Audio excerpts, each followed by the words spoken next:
And then finally, the award that everybody wants to talk about, MVP, Giannis Shai Jokic.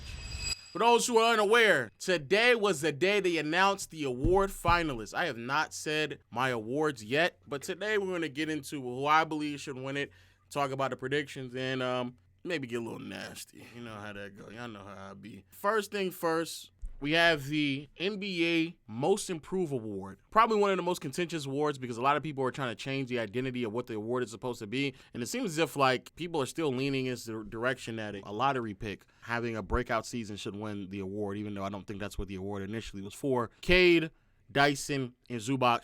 I'm going to be honest with you. Even though I do believe Cade is probably going to end up winning it, I think Big Zoo should probably be the one who wins it. Dyson had a really good year as well, and I wouldn't be mad at Dyson, but I think a lot of people tend to forget who Zoo has been this year. Not only someone who's been really impactful offensively throughout most of the season without Kawhi Leonard, but also defensively. He's played a massive role in the top, I think, 3 or 5 defense in the NBA.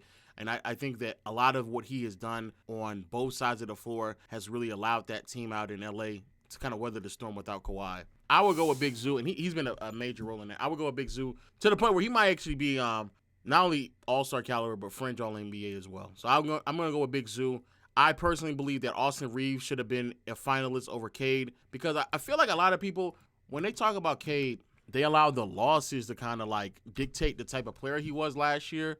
But if you really were watching Cade, towards the tail end of last season, you can already see this type of progression coming from him. Last 22 games last year, he was averaging 23, 7.5, 5 rebounds, 45, 38, basically 90 shooting splits. That's who Cade was towards the tail end of last year before, the season concluded.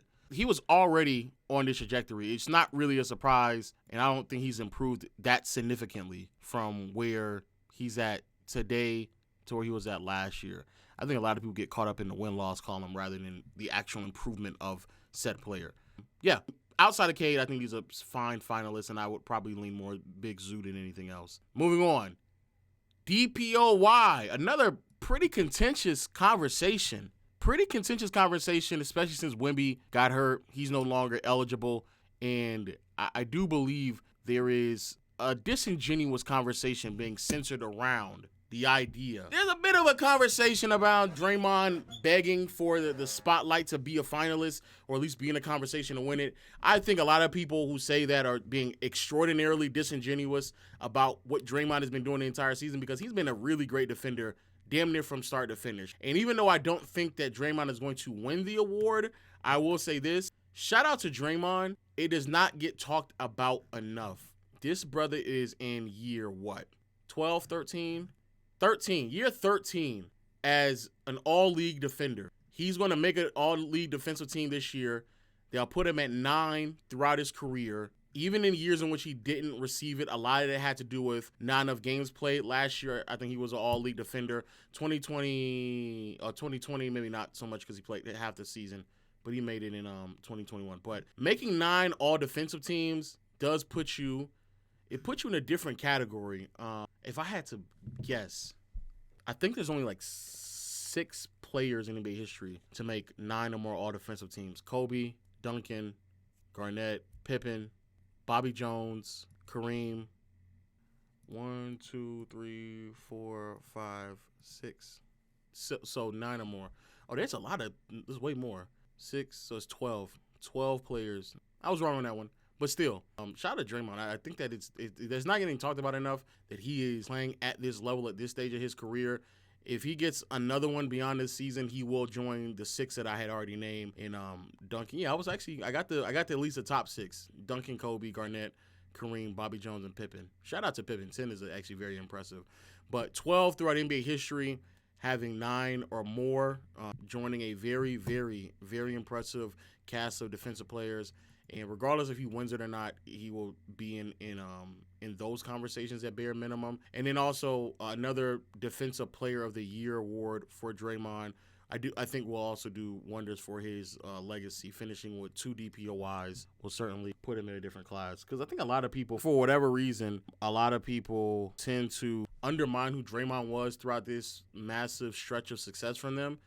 And they just think like the big 3 was Curry, well, the duo was Curry and Clay. I'm a thorough believer that the duo was Curry and Draymond, because Draymond and the things that he was able to provide for this team on the defensive side of the floor, I think trumps who Clay was, and I just think he's a better player for a longer period of time for the Warriors as well. Dyson, I don't think Dyson should receive this selection. I think Amin has been a better perimeter defender this year. I know that the steals are going to lean more because people are just going to look at straight numbers. And to be fair, Dyson averaging 3 steals a game. When's the last time somebody averaged 3 steals? So last time we've seen this is 85, 87, 89. John Stockton and Alvin Robinson are the last time we've seen somebody, or 91. But basically late 80s, early 90s. Damn, shout out to Dyson. That's actually very, very impressive. I can't even hold you. That's actually very impressive. So shout out to Dyson. I just feel like as a defender overall, even without the steals, I just think Amin was a better defender this year. But Dyson was amazing. I love what he did. And who I actually think is going to win is Evan Mobley. I think he was fantastic this year. Took a step in the right direction as a rim protector. And I think he sustained it a little bit higher and longer than Draymond. But Draymond, I think, was a little bit more consistent throughout the year. Mobley's defensive impact slipped a little bit toward the tail end. But I still think he was really, really great. I think Mobley is probably going to end up winning this award. Moving on, Clutch Player of the Year. This is tough.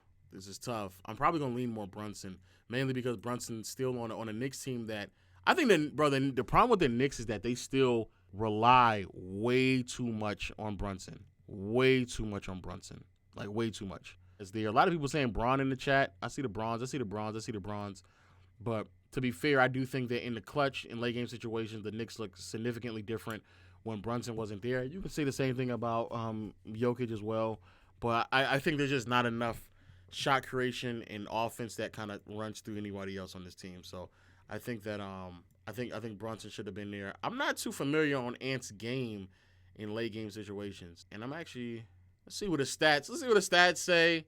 Stats, players, because I don't want to be talking out my ass, Clutch, it's playoffs, regular season. Damn. So Brunson's at 5.6, which sounds about right. Jokic at 4.2, and is at 3.7. Now Brunson at 5.6 points per game in the clutch, shooting 51% from the field. I won't give it to Brunson. I'm giving it to Brunson. Which is what I already said anyway. Moving on, finalists for Sixth Man of the Year: Ty Jerome, Peyton Pritchard, Malik Beasley. I'm gonna be honest with you, I think all 3 of them have a very legitimate argument to win. I think all 3 of them have been amazing. The only thing I really push back on Sixth Man of the Year is when we sit here and say Sixth Man of the Year, bro, if you are getting started minutes, closing games as well, you're a 6 man just because your team decides to put you on a bench. I don't necessarily think that you're not really a 6 man. I've always felt this way when Jason Terry and Lamar Odom and Manu Ginobili, when they were winning it back in the day. I'm like, bro, as a Laker fan, I'm like, nigga, Lamar, we rely on Lamar more than we rely on Andrew Bynum. He's basically a starter for us. But it is what it is. I personally, if I had to pick out of the 3, I'm probably going to lean more Peyton than Ty, than Malik Beasley. But to be honest with you, I think that all 3 of these players are really worthy candidates. I wouldn't be mad at none of them, at all, actually. Rookie of the Year: Stephon Castle, Zachary Ricochet, and Jalen Wells. Bounce back second half for a lot of these rookies. They played way better because it was looking kind of rough. It was looking pretty rough. I think Stephon Castle has been the most consistent. He's been the most consistent. Raquel is right. If Jared McCain had stayed healthy, it would have been the Jared McCain Award because the way he had came out, he was looking amazing. So, yeah, shout out to Jared McCain. He did what he did. The fact that their second-round pick was actually better than their first-round pick, and I genuinely believe that is kind of crazy. Unfortunately, Jalen Wells, hold your head and be better. But Stephon Castle, I think he was most consistent throughout the entire year. Pretty good from start to finish. The one thing I will say about Zachary Ricochet, I think his ceiling was definitely higher this year. Second half of the year, bro, his shooting splits were outrageous. 50% on mids, 48 on corner 3, 37 on right corner 3, 39 at the top of the key, 67.5 in the restricted. Yeah, Ricochet became significantly better. in the latter half of the season. I might be able to even extend this to January 1st, basically since the turn of the calendar year. Yeah, he was still 50-40, whatever shooting splits, 59 effective field goal percentage. God damn, that's crazy.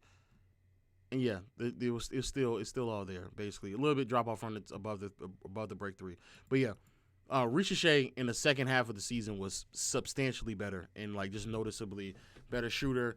Looked a lot more confident. If he had started off the season that strong, I think it would have been his award. But shout out to Stephon Castle. I think he deserved it. This right here, shout out to KB. He actually called me on this one. Kenny Atkinson, JB Bickerstaff, and Ime Udoka. No, not JJ. No, not JJ. No. Yeah, no Mark Daigneault. No Mark Daigneault on a 68-win team, historic from start to finish, one of the great defensive teams that we've ever seen, and somehow does not get the finalists.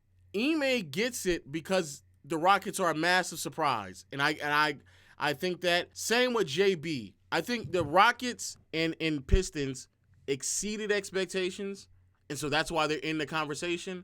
But 68 wins and not being a finalist, I think is kind of absurd, especially when he's had to navigate with injuries all season long. However, if this is going to be the which team was the biggest surprise and we're going to just hand them the award, it's Kenny Atkinson. Yes, turning around from a historically bad losing season last year to where the Pistons are today, very impressive. Ime coaching his team up to be the second best team in the Western Conference during the regular season, absolutely. Kenny also coached his team to a historically great season, both sides of the floor, really unlocked Evan Mobley, got more out of Darius Garland, though I think DG just kind of bounced back a little bit.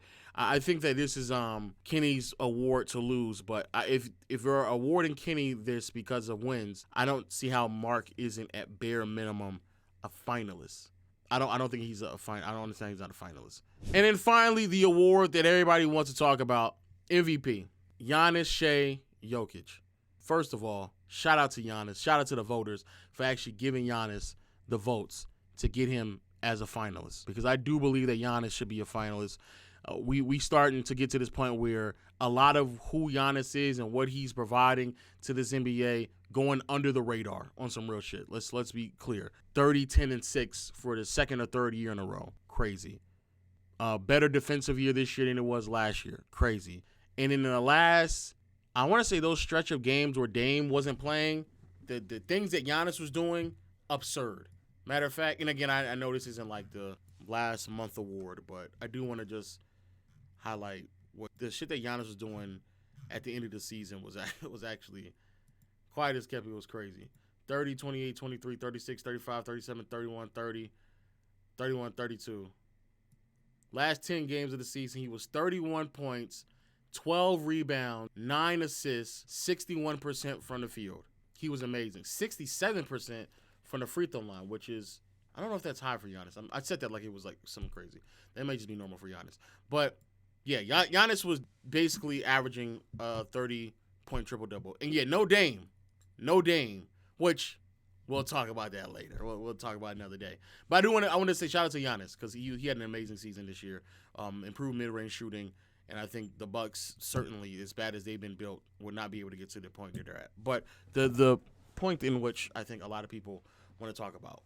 I made a video. We were talking about this and we reacted to it. And I was saying that Nick Wright is pushing the worst agenda in the NBA. Because he was talking about this, and also the titles is crazy on this channel. But a lot of people were sitting there saying like I was wrong. Lo was literally just disagreeing to disagree. Because Nick Wright was going on and on about, Jokic and how he's supposed to win. And they're like, it was a bunch like, bro, what the f*** are we talking about? What the f*** are we talking about? A couple things here. Is the MVP the standard inconsistent? Yeah, I guess sure. I think there's a little bit things that are consistent, but yes, I think the degree in which people vote on is a bit inconsistent. Do I think that it has gotten to a point where I believe it's actually much more accuracy to it? Of course. But people like the people who had this fake outrage all season long about, oh my God, what are we doing right now? We're about to do this for Shai? Bro, it's fake outrage. You were reacting to people on the timeline. The actual voters were already leaning to vote for Shai for most of the season. So it was literally fake outrage. It wasn't real. It wasn't real. That's a point I was trying to get y'all to understand. It's not real outrage. It was shade. It's been shade for like, at bare minimum, 20, 25 games ago was shade. It's been shade for a very, very long time. Y'all are just fake outrage right now because you want to have something to say about Jokic.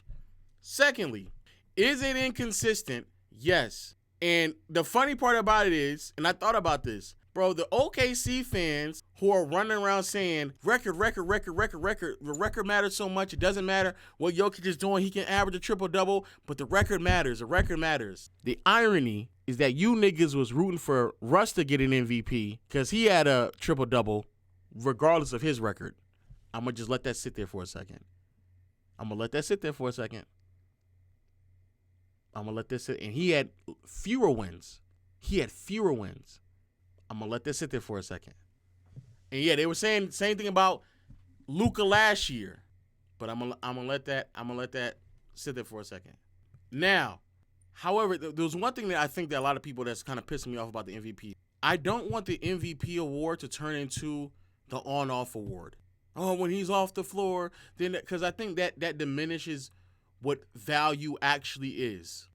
And this is something that I personally believe. I do not believe you are by default value because your team craters when you're off the floor. That means that your team just depends on you.